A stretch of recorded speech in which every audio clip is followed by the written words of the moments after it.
যারা শবে বরাতের রোজা রাখবে, রোজা রাখলে নেকি আছে, না রাখলে কোন রকমের গুনাহ নাই। যদি কেউ মনে করে রোজা রাখতেই হবে, বেদাত লিখে নিয়ে যান। কেউ যদি বলে শবে বরাতের রোজা রাখতেই হবে, বেদাত, কাগজ থাকে তা নোট করুন। সকালবেলায় সিয়ারা বাজার মাদ্রাসায় যাবেন, যে মুক্তি কেটে দিবে তার জুতোর মালা আমি সিয়ারা বাজারে এসে ক্যামেরা চালিয়ে পড়ব। রাখতেই হবে যদি বলে, কেউ যদি রাখে অসুবিধা নাই। আমাদের দেশে জানেন, যারা 5 ওয়াক্তের মুসল্লি, যারা 365 দিন নামাজ পড়ে, তারা শবে বরাত নিয়ে মারামারি করে না। যারা জীবনে নামাজ পড়ে না তারাই মারামারি করে। আমাদের দেশের মহিলারা, মায়েরা, এরা আমাদেরকে ফোন করে জ্বালায়, শবে বরাতের নামাজ ক রাকাত পড়বো? শবে বরাতের নামাজ কিছুই নাই। কথাটা বুঝে এলো না? আলো না? শবে বরাতের নামাজ নাই।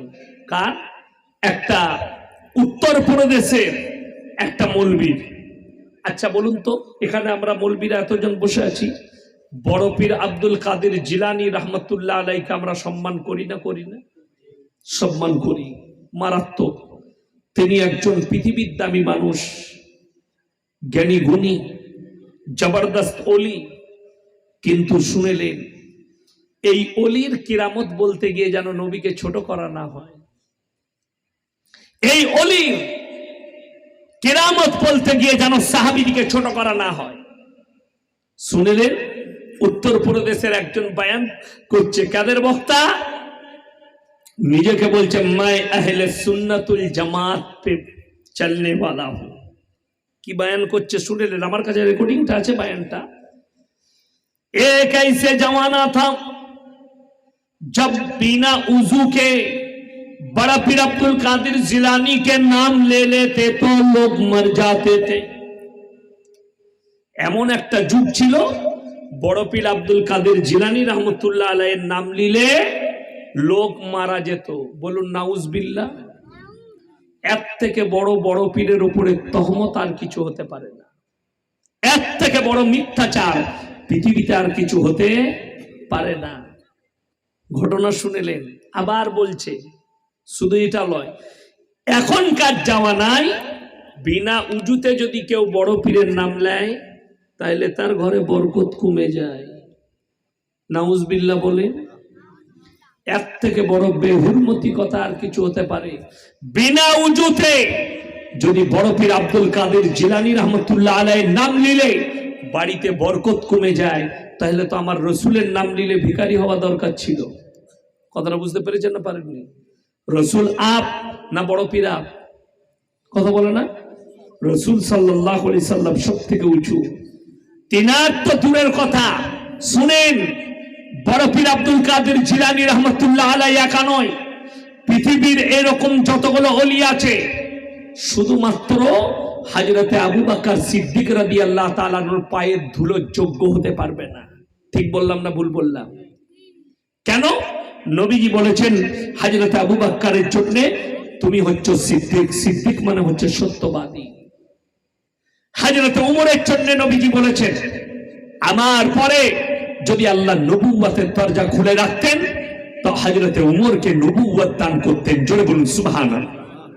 এটা যদি সত্য হয়, এই সাহাবীর জন্য এরকম হাদিসে কিতাবে কোনো ঘটনা আসেনি, আর তুমি বানিয়ে বড় পীরের নামে ঘটনা লিখে দিলে। এইগুলো হচ্ছে ইসলামের কলঙ্ক, ইসলামকে মিটিয়ে দেওয়া। ইসলাম সত্যর উপরে টিকে আছে, মিথ্যার উপরে নয়। এটা মাথায় রাখবেন। আজকে যারা এসে বসেছেন, আমি অনুরোধ করে বলে যাচ্ছি, এখানে হাজী সাহেব কে কে আছেন হাত তুলেন। হাজী সাহেব কে কে আছেন হাত তুলেন। আমার পেছনে কেউ আছে? সামনে নেই। যদি আপনাদের গ্রামে থাকে, এলাকায় থাকে, কালকে সকালে জিজ্ঞেস করবেন। ইয়াসিন ভাই বলে গেছে মক্কা থেকে মদিনা 430 থেকে 450 কিলোমিটার রাস্তা। কত বললাম? 430 থেকে 450 কিলোমিটার রাস্তা। একটা মাজার পাবেন না, একটা মাজার নাই। আমার বাড়ি থেকে আপনাদের এখানে খুব জোর হলে 30 আর মনে হয় এই 65 কিলোমিটার হবে আমার বাড়ি থেকে, পুরসা থেকে 65,000-এর বেশি মাজার আছে। বিশ্বাস করে জিজ্ঞেস করবেন হাজি সাহেব দিকে যে মক্কা থেকে মদিনা গেলে 430 থেকে 450 কিলোমিটার, কটা মাজার দেখেছিলেন? এইটা একদিকে রাখুন। দ্বিতীয় কথাটা শুনলেন, যারা হজ করতে গেছে তাদেরকে জিজ্ঞেস করবেন আল্লাহ নবীর কবরে কটা চাদর চড়িয়েছিলেন? আমি চ্যালেঞ্জ দিয়ে বলে গেলাম, যদি কবরে চাদর চড়ানো জায়েজ হতো, আল্লাহ নবী সাল্লাল্লাহু আলাইহি সাল্লামের কবরটা তোমার মতো টেনার চাদর নয়, আসমান পর্যন্ত হিরে মতি মুক্ত চাদরে ঢেকে যেত, ঠিক কিনা? নবীজির কবরে জায়েজ নেই, পৃথিবীর আর কোন মৌলবি মোল্লা পীর ফকিরের কবরের জন্য জায়েজ হতে পারে না। আল্লাহ রসুলের কবরে সিজদা নেই, পৃথিবীর আর কোন মৌলবি মোল্লা পীর ফকিরের কবরের জন্য সিজদা চলবে না। আচ্ছা, আপনারা শুনেছেন হাজিরা যারা যায় নবীর কবরে মুরগি নিয়ে গিয়ে চড়ায়, মান্নাত করে, কথা বলে না? কোন হাজি দেশি মুরগি ভরে নিয়ে যায় যে আমি আল্লাহ নবীর কবরের জন্য মান্নাত করেছি? করে না। গুটকাখোর জিলাপি হুজুর শোনো, নবীর কবরে কেউ মান্নাত করে না। হাজরতে উমরের কবরে কেউ মান্নাত করলো না, হাজরতে আবু বকরের কবরে কেউ মান্নাত করলো না, হাজরতে আমির হামজা রাদিয়াল্লাহু তাআলা আনহুর কবরে কেউ মান্নাত করলো না। আর তুমি বলছো মান্নাত করা জায়েজ আছে? কোরআন খুলেন সূরা বাকারা, ইন্নামা হারামা আলাইকুমুল মাইতাতা ওয়াদ-দামা ওয়া লাহমাল খিনজির ওয়া মা উহিল্লা বিহি লিগাইরিল্লাহ। প্রবাহিত রক্ত, মরা জন্তুর মাংস, শুয়োরের মাংস, আল্লাহ ব্যতীত অপরের নামে উৎসর্গিত জিনিস তোমাদের জন্য হারাম করা হয়েছে। ঠাকুরের সামনে যে প্রসাদ রাখা হয় সেটা হালাল না হারাম? কেন? আল্লাহ ব্যতীত অপরের নামে উৎসর্গ করার কারণে। যদি আল্লাহ ছাড়া ঠাকুরের নামে উৎসর্গ করার কারণে প্রসাদ হারাম হয়, তুমি আল্লাহ বাদ দিয়ে পীরের নামে মান্নত করবে, কি করে হালাল হতে পারে?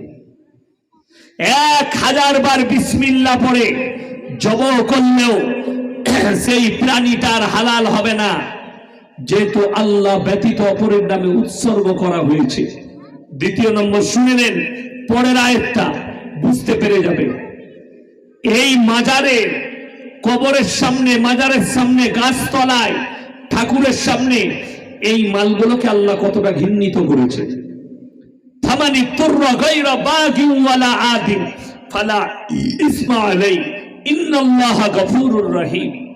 হে আমার নবী, পৃথিবীর মানুষকে বলে দাও, ফামানি তুররা গায়রা বাগিন, বাগিউ মানে হচ্ছে ক্ষতিগ্রস্ত, এমন জায়গায় পৌঁছে গেছে যে আপনি না খেলে মারা যাবেন, খাবার কিচ্ছু নাই, না খেলে আপনি মারা যাবেন, এমন জায়গায় পৌঁছেছেন।